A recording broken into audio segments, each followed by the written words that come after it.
Welcome everybody. Bienvenue. Donc bienvenue à cette dernière session du sommet mondial de GNDR. J'espère que les 3 derniers jours ont été très enrichissants pour vous. Donc durant cette séance, nous allons traiter de la manière de maximiser vos campagnes sur les réseaux sociaux. Bien sûr, aujourd'hui, les réseaux sociaux sont omniprésents et toute organisation qui souhaite promouvoir ses activités et accroître sa visibilité. Est-ce que ça fonctionne? Oui. Toute organisation qui souhaite accroître sa visibilité doit utiliser ces plateformes de réseaux sociaux, l'une ou plusieurs d'entre elles. Donc, voici l'agenda. Donc, tout d'abord, je vais essayer d'introduire la plupart des plateformes des réseaux sociaux, quels types de réseaux sociaux sont disponibles. Ensuite, j'aimerais vous expliquer comment établir une campagne de réseaux sociaux effective. Et à la fin, essayer de vous donner des clés et des conseils pour créer une campagne sur les réseaux sociaux qui ait un impact, et malgré le manque de ressources de certains d'entre vous. Je ne sais pas si vos organisations utilisent... Est-ce que dans la salle, il y a des gens qui utilisent Facebook? Vous avez une page Facebook? Vu qu'on est en petit comité, autant qu'on fasse ça de manière interactive, à main levée. Qui a une page Facebook? D'accord, tout le monde. Qui a un compte Twitter? Tout le monde également. Est-ce qu'il y a des organisations qui ont des chaînes YouTube? Non. Alors GNDR, oui.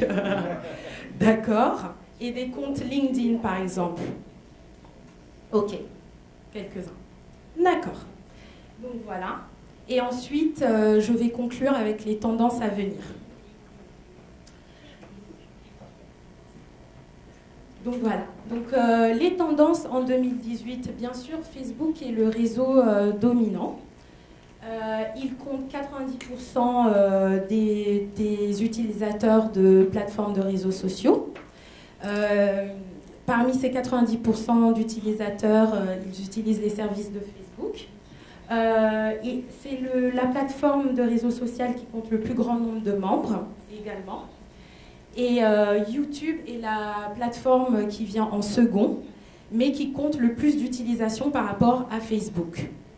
Donc je rappelle que YouTube est une plateforme de réseau social qui permet de partager des contenus visuels, des vidéos, etc. Instagram prend de l'avance sur Twitter dans la tranche d'âge des 16-44 ans. Et pour ce qui est des services de messagerie, Facebook Messenger et WhatsApp sont les services de messagerie les plus utilisés. Ensuite, il y a une dernière plateforme qui est Snapchat, qui est utilisée essentiellement en Amérique du Nord par la génération Z. Est-ce que quelqu'un sait ce qu'est la génération Z? Question. On se réveille. Alors, la génération Z est la génération née entre le milieu des années 90 et le début des années 2000. Donc, c'est une population jeune. Et Snapchat est essentiellement utilisé en Amérique du Nord. Tout le monde sait ce que c'est que Snapchat? Je vérifie. D'accord. Passons à la prochaine slide. Donc, quelques statistiques. D'abord, j'aimerais parler du taux de pénétration d'Internet. Pourquoi c'est important? Pour comprendre une audience, il faut comprendre le taux de pénétration d'Internet dans un pays donné. À quoi ça correspond? Donc, le taux de pénétration d'Internet, c'est le pourcentage de la population qui utilise Internet. Plus le taux de pénétration d'Internet est élevé, plus il correspond à la population réelle d'un pays par rapport au genre, par rapport à la classe sociale et par rapport à leur éducation. Plus le taux de pénétration d'Internet est bas, plus, on va dire, les utilisateurs d'Internet sont éduqués, viennent d'un milieu aisé, social, vivent dans des zones urbaines et sont plutôt jeunes. Donc c'est le cas, par exemple, des pays en voie de développement. Donc j'ai donné quelques exemples ici. Par exemple, comme vous pouvez le voir au Canada, il y a un taux de pénétration d'Internet de 89,9%. Ce qui veut dire que les utilisateurs d'Internet au Canada, enfin, le nombre correspond à la population totale. Alors qu'au Ghana, il est de 34,7%. Donc ça va être des utilisateurs plutôt jeunes, d'un milieu aisé et de zones urbaines. Donc aujourd'hui, être un internaute signifie être un consommateur des réseaux sociaux, résolument. 98% des internautes utilisent les réseaux sociaux. En moyenne, combien de temps passez-vous sur les plateformes de réseaux sociaux? Est-ce que je peux demander dans la salle? Je commence par Lucie, c'est plus facile.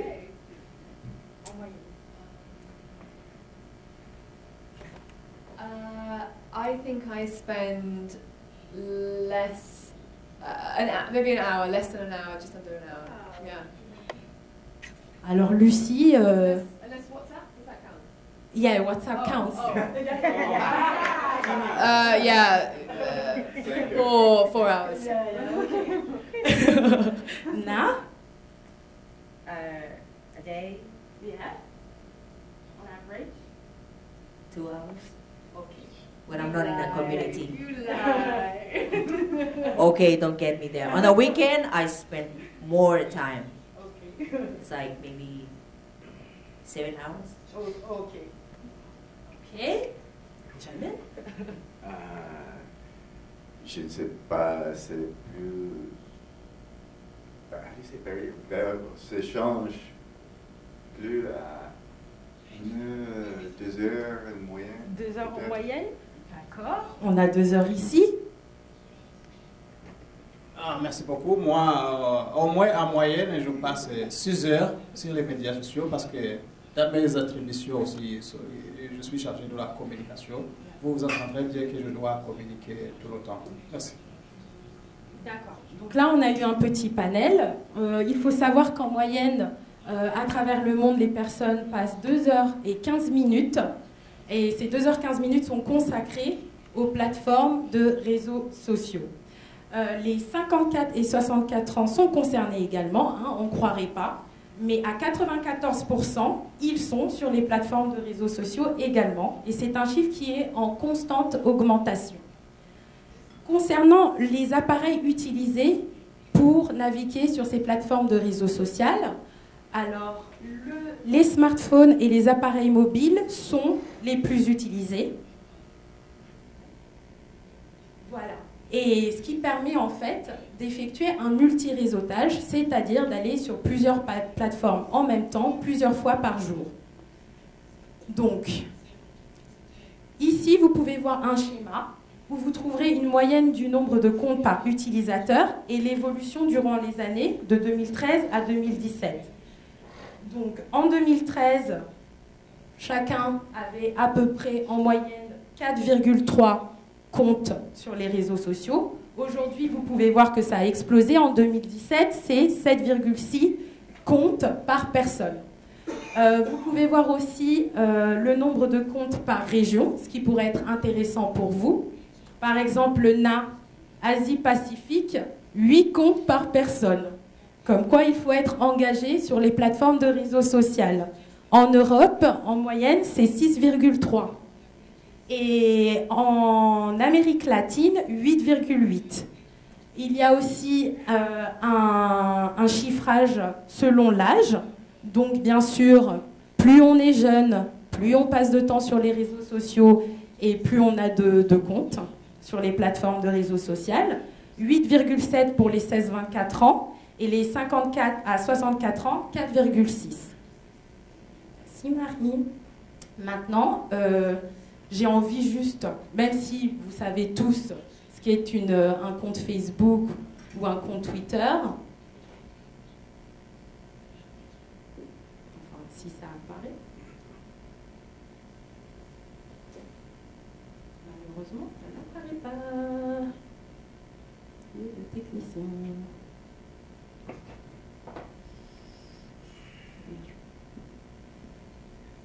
Bon, ça n'apparaît pas. Je voulais vous montrer la page Facebook. Juste un instant. Parce qu'en fait, ça devait apparaître. Bon, je voulais vous montrer une page Facebook et une page Twitter, mais vous savez à quoi elles ressemblent, donc on va continuer.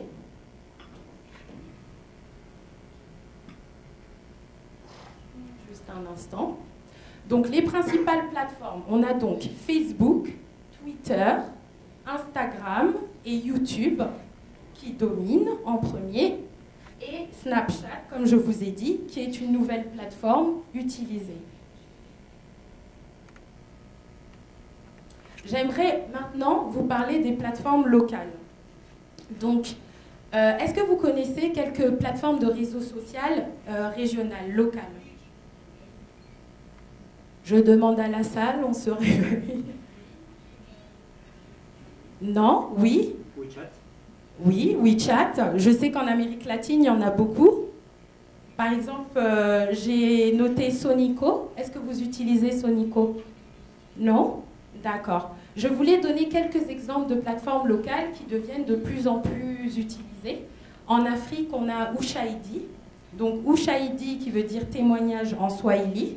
C'est une plateforme qui vise à soutenir les personnes marginalisées. Ils utilisent la méthode de crowdsourcing, qui veut dire la production participative, pour un activisme social.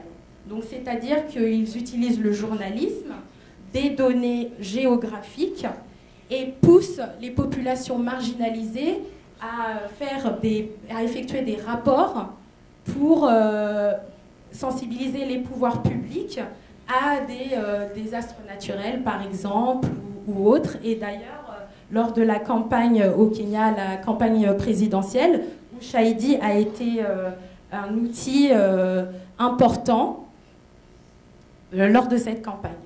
En Amérique latine, l'Amérique latine est la deuxième région la plus consommatrice de réseaux sociaux, il faut savoir. Et donc, un des réseaux sociaux les plus influents est Sonico. Sonico a été lancé en 2007 en Argentine et a été traduit en portugais et en espagnol.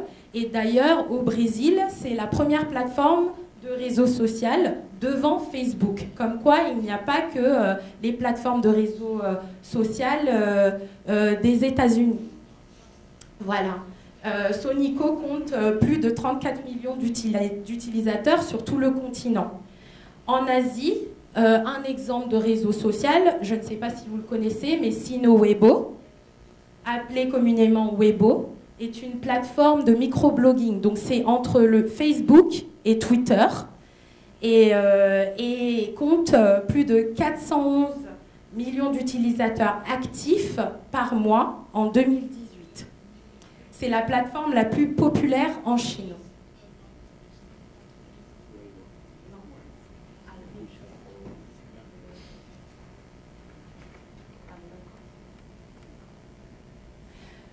Maintenant, je voudrais vous parler de comment établir une stratégie effective de campagne sur les réseaux sociaux.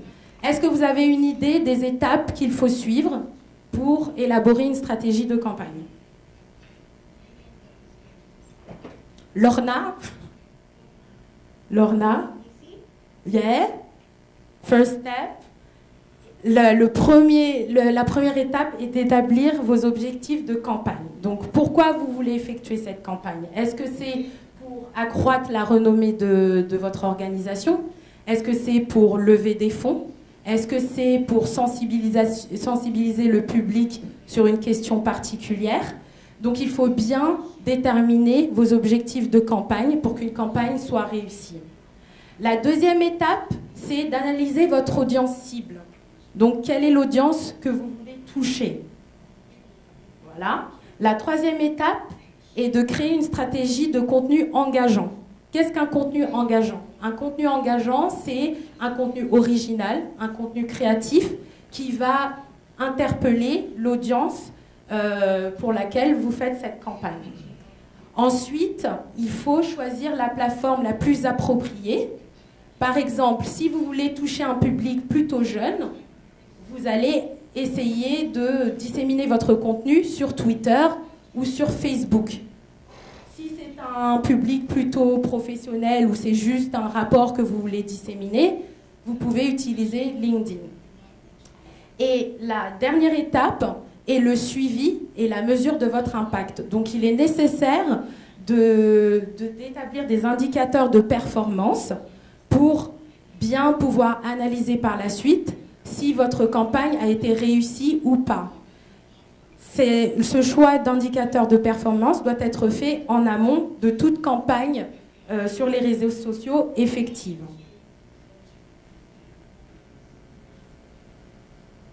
Voilà. Donc là, j'aimerais qu'on fasse un exercice. Vu qu'on n'est pas beaucoup, ça va être assez facile. Donc je vais vous organiser en quelques groupes, en 3 groupes, pour établir une campagne de réseaux sociaux avec une audience différente en suivant les étapes que je vous ai données. Donc la première campagne, donc il faudrait créer une campagne sur l'initiative de GNDR en gestion des risques de catastrophe à base communautaire. J'aimerais que le premier groupe choisisse comme audience les bailleurs de fonds. Le deuxième groupe devra établir une campagne à destination des gouvernements locaux et nationaux. Et le dernier groupe, établir une campagne à destination d'un public externe, d'une opinion publique. Voilà. Donc vous êtes combien par exemple? Ça pourrait être un groupe ici.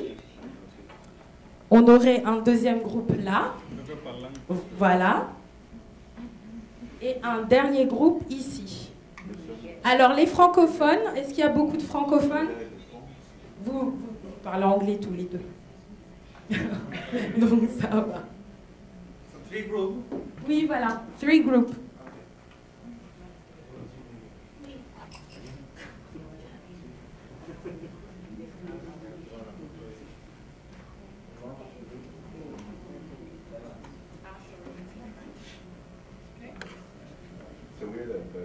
Yeah.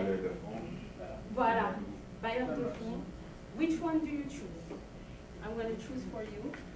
It's not there. No. Voilà. So donors. Donors. Yeah. Okay. Oof. We are doing this?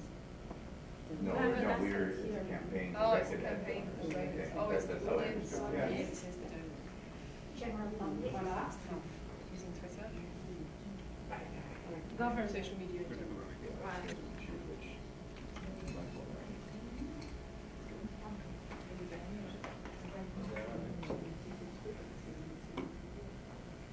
Donc, je vais vous donner... je vais vous donner 45 minutes, non, 50 minutes pour effectuer cet exercice. Est-ce que ça va? 50, 45, bon, allez. Oui. Alors, l'exercice, c'est créer une campagne autour de l'initiative de GNDR en gestion des risques de catastrophes à base communautaire. Donc, c'est une initiative qui vise à promouvoir la résilience des communautés en promouvant leurs projets locaux en gestion des risques de catastrophes. Donc, chaque groupe a une audience particulière. J'aimerais que vous essayiez de trouver une manière créative d'élaborer une campagne à destination du public particulier que je vous ai assigné, en suivant les étapes que je vous ai expliquées auparavant. Donc je vais remettre la slide avec les étapes, comme ça ce sera beaucoup plus clair, je pense. Voilà. Donc déjà, vous établissez vos objectifs, vous connaissez déjà votre audience cible, et ensuite vous essayez de créer un contenu engageant à destination de cette audience. Vous choisissez la plateforme, et j'aimerais voir aussi les indicateurs que vous aurez choisis, les indicateurs de performance, car ils doivent être choisis en amont de toute campagne effective. Ça commence. Question? Non.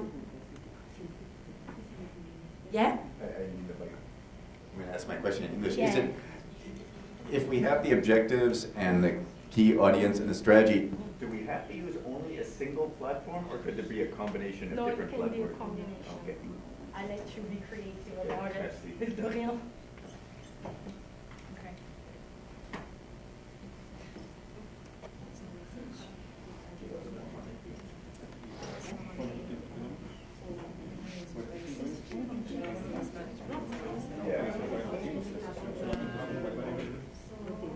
Lisbon, how long? How many minutes? Maybe we want to say